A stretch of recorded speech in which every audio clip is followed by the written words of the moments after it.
Hello everyone and welcome to another episode of For What It's Nerd. Today we are discussing not one, but two shows about iconic Marvel villains returning from previous spin-offs of their given universes. So that being Agatha All Along and Penguin. Now, of course, Penguin is a much more iconic villain than Agatha necessarily, but Agatha has gained a lot of fame since WandaVision, so that's why I'm kind of decided to do these together. You know, it's very rare that you get shows like this dropping at the same time, and I do think they're comparable in a number of ways.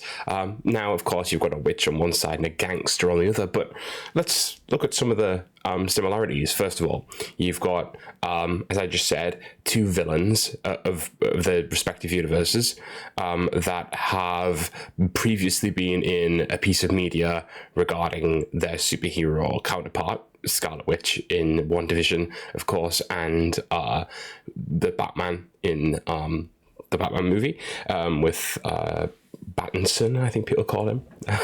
Anyway, so those first off. Second off, the actual show, you're dealing with characters who are at a relatively low point in their career.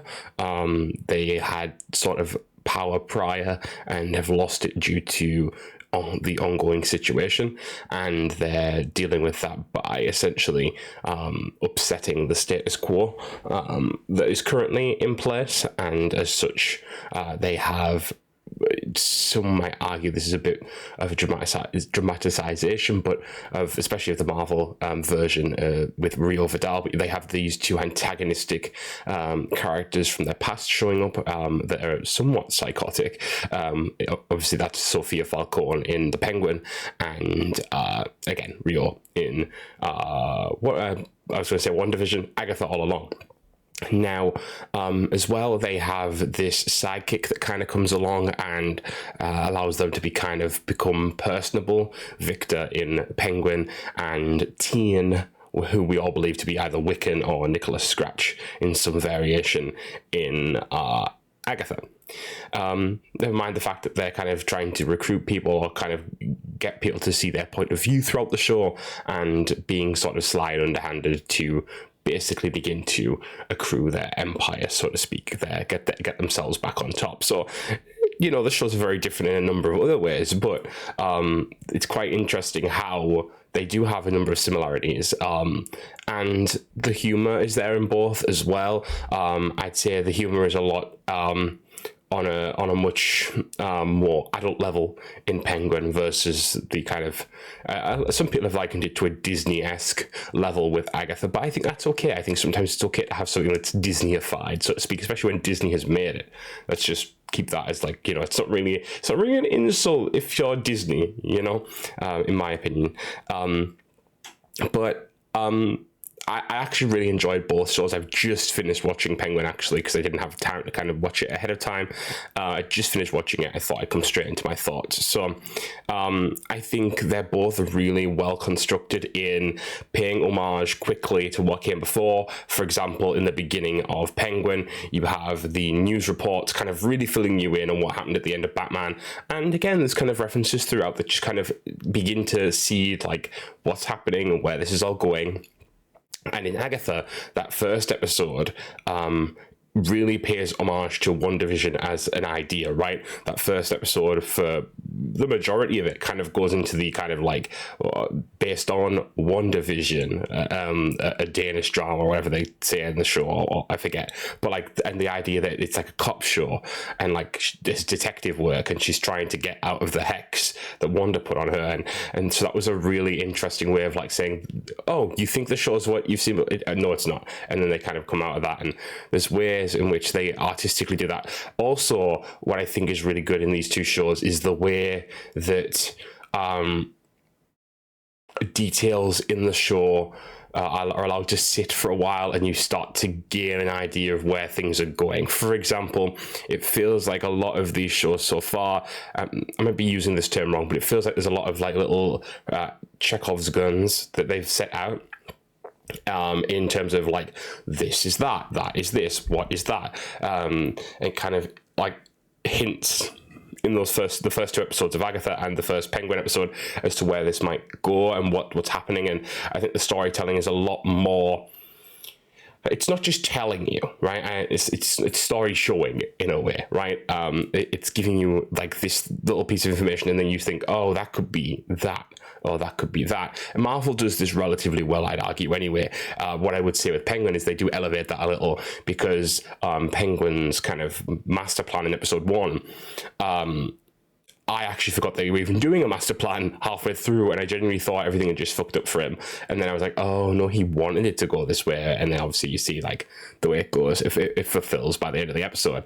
But yeah, I think you've got 2 shows that really appeal to different audiences, and that's what I you know, there's a lot of issues coming out of these shows at the moment, and we'll go into those as well. But what people kind of keep doing is saying that comic books have to be like one thing, and they don't. You know, look at any set of, you know, if you look at a Hawkeye comic versus a Hulk comic versus a Iron Man comic versus Batman versus I couldn't give you too many DC examples, but you know what I mean, they all have a very distinct tone and style and viewership, right? You know, there'll be certain comics that I'm not especially interested in. I'm trying to think off the top of my head right now, but nothing's coming to me because I generally read quite a lot. But for example, I would be more interested in maybe the kind of I like Fantastic Four, for example, but I don't necessarily think I'd pick up off the top of my head like a Moon Knight comic necessarily, like not as quickly. I'm not saying that I don't like Moon Knight, but it's like an example, right? Moon Knight, that kind of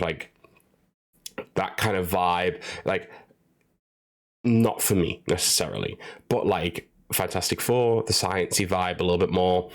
Yeah, I'm not saying that I don't like the kind of witchcraft and kind of like more supernatural type stuff, but it depends on what you're feeling at certain points, and it depends on the characters, and it depends on how, like, you know, Iron Fist maybe I wouldn't necessarily pick up first glance either, but Daredevil perhaps I would. So it's like, you know, different characters and different like desires of what you would be interested in. So that's the same with shows. That's the same with even Star Wars, right? And I know you always use this comparison, but Star Wars is a big universe, and especially if you're looking at something like the books, you have kind of more romantic books, you have more kind of like heist-esque books, you have your kind of more force-driven books, you have reference books, you have, you know, so there's like loads of different parts of Star Wars too, and I think people need to remember that.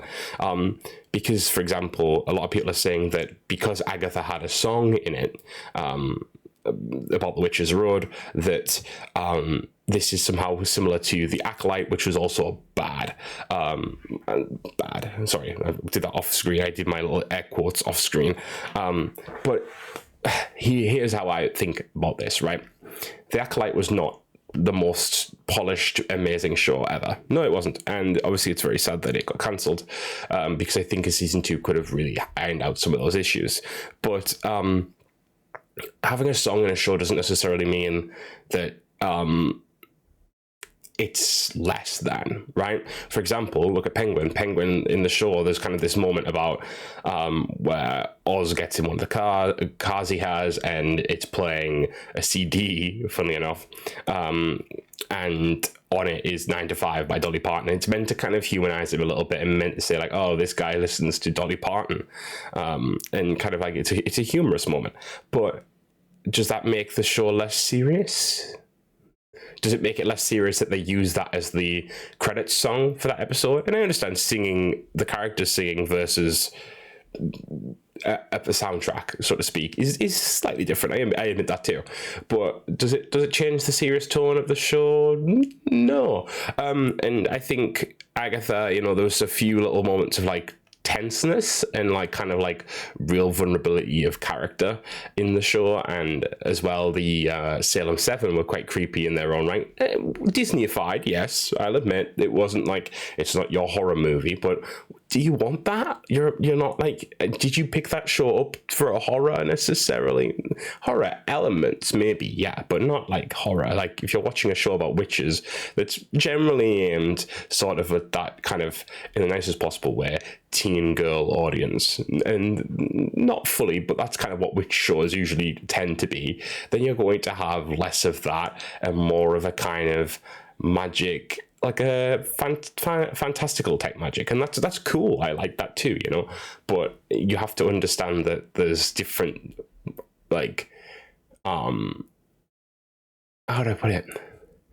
There's different versions of even the same thing, right?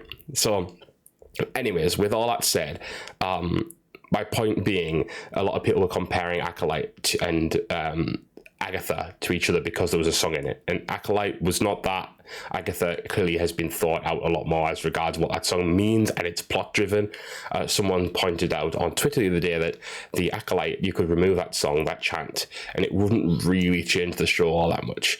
Agatha already, that song was about more than just doing a song.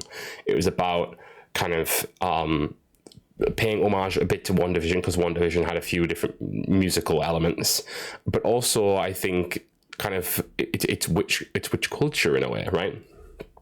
And kind of implying that there is it's like hints to come, right? What I was saying before, there's things that might happen. You need this green witch, you need this stuff. This, like the chant is talked about, the song for the Witch's Road is talked about a lot in the show. And it's actually relevant to one of the characters whose mother wrote the chant. So, like, there's stuff there, and I think people are just so willing to go, this is bad because it's like Acolyte, because there's a female lead, and because it's a female centric cast, and because it has decided to do something that is unserious in the music department. Another one, oppositely, a little bit of controversiality with Penguin, and I think I agree with this one personally. And this is kind of in the opposite. It's in the opposite vein, very funnily. So it's funny how even their problems are very similar. So, in an effort to be more serious in terms of this grounded Batman universe, they've actually changed the name of Oswald Cobblepot to just be Oswald. Well, Oscob, but that he actually is still called Oswald. It's just being shortened for most of the show.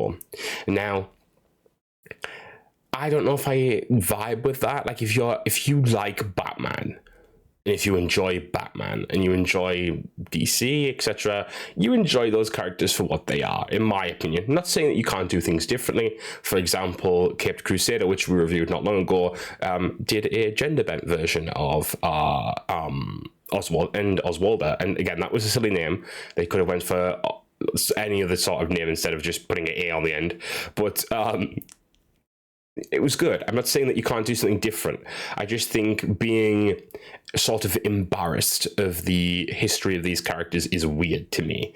And like, just having Oswald Cobblepot as the name is just like, it's fine. Like, it would not change the serious level of the show. It wouldn't make it feel more fantastical.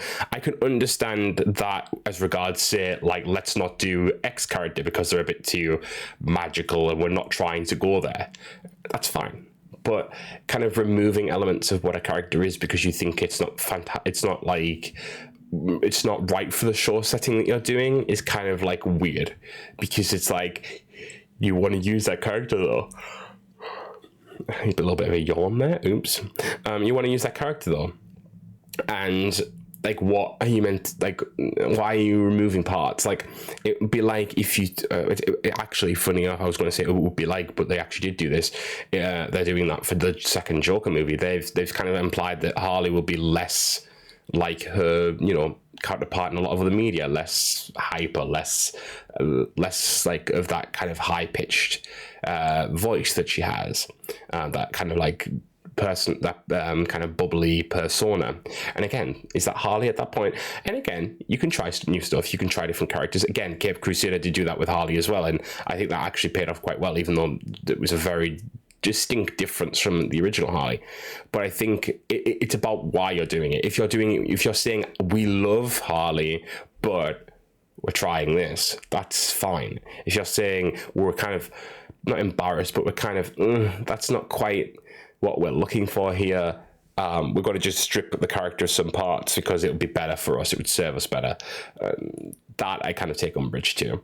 I think a lot of shows, a lot of media that's for the mainstream do that. I think they strip a lot of what a thing can be. I remember a lot, I find this a lot with Star Wars as regards like the Jedi hierarchy. I know that's very much off point, but I find that Star Wars does it. Well, it's not really off point, I suppose, but it kind of is.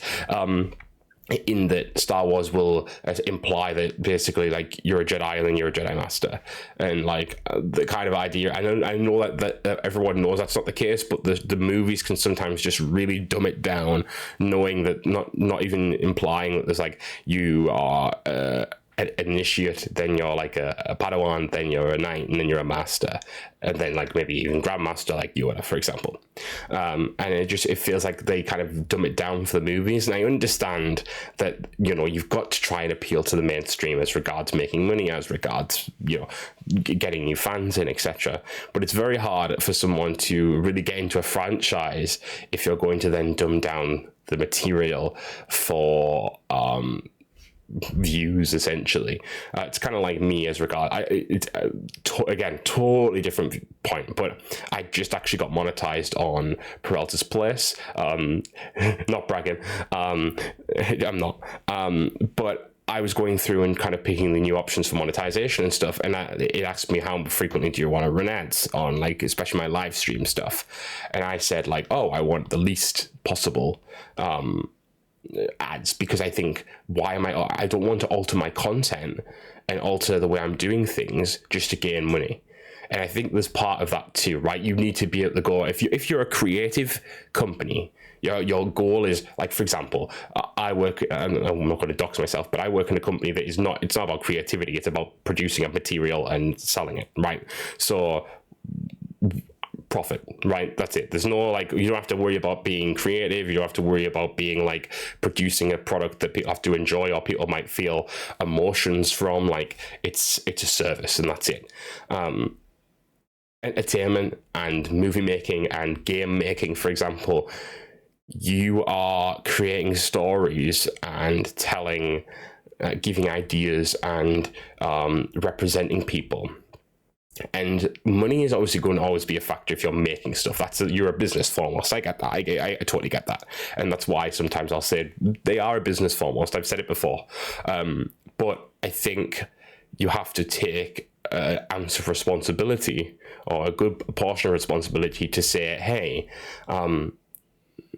we want to have integrity in what we make as well, because we want it to be art. We want it to be, if not art, good. If not good, relevant on this, and this. You know, there has to be a message. There has to be, storytelling is about messages. Storytelling is about creating experience. Storytelling is about appealing to emotion. If you haven't got those things, then it's pointless doing it. And that's why so many bad movies come out. That's why so many flops come out, because it's people trying to just make money. They don't care about like creating something for human, you know, consumption, in like the way of like something that people will talk about in 10 years time. It's like, that's a great movie. They care about money, and that's where the storytelling issue comes in. And that's why I think a lot of people now are so numb to the idea of having shows that really dig into anything that's cerebral. People love action movies now. People only really want action. They only want, oh, if the fight scenes aren't good, then this movie's pointless. I personally hate fight scenes in movies. It bores me more than not. There's a few examples, and I've said this again, I've said this numerous times. Rogue One is a great example of that. I really enjoy Rogue One's battle scenes, because it feels, but it's funny that, because that is actually what I'm trying to get onto. And I've just really kind of, that clicked in my head. Those scenes, they work as battle scenes because there's emotion in them. When that fight ends over Scarif and Princess Leia leaves and they've got the disc, and it's a win for the rebels, and the line, and I know a lot of people complain about the CGI in that scene, but when the rebel commander asks Leia, what have they got, and she says hope, like that, I can feel it now. That is such a strong scene that stays with you, you know.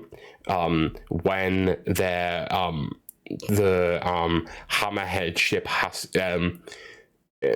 this small ship in the fight above Scarif hits against the Star Destroyer and knocks it into the planetary ring that's stopping it's the planetary shield. It's got emotion to it. It sounds silly, but it's true. The reason Phantom Menace, the fight with Obi-Wan and Qui-Gon is so strong in our heads is because Qui-Gon dies in it. And Obi-Wan has to then fight still, but fight with the loss at the same moment, because he has to decide he can't cry for Qui-Gon yet, so to speak. He has to kill this aggressor.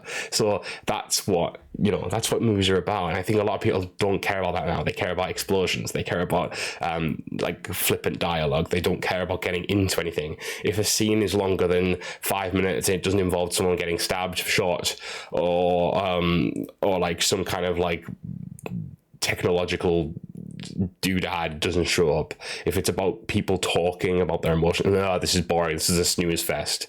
Like, no, like I understand, this isn't just me, like this is media, right? Media has become a lot shorter, a lot more time constrained. Everyone's got a lot of desire to watch stuff, but not a lot of time to watch it in. And I get that means you can't have long stuff like you used to. But like, for example, I've been watching Golden Girls recently, and some of the scenes actually just I've sat there and I go, wow, this is still the same scene. And it's like, that's what TV used to be like, and I actually quite like it in a way. The fact that the scene travels from room to room, whereas in a lot of other shows you'd have that scene stop and another scene start in another room. I don't know. I just think that like sometimes it feels very like people are media illiterate these days, and I think that's very true. I don't think that's even just I don't even think that's just like a feeling. That's pretty factual. People don't get movies. People don't get TV. People don't get like these high concepts are going out the window because everyone wants something that's dumbed down, and I think that's really a shame. And I'm glad that in this instance, Penguin and Agatha aren't doing that, and they look to be really interesting cerebral shows in their own right. And we'll see how they go, and hopefully we'll be back here soon discussing their endings. But in the meantime, I hope you guys have enjoyed this episode. If you agree or disagree with anything I've said, let me know, and we'll chat again soon. Next week, I am unsure what we're going to talk about, but I'm sure I'll find something. As always, guys, thank you so much for watching. I'll see you later.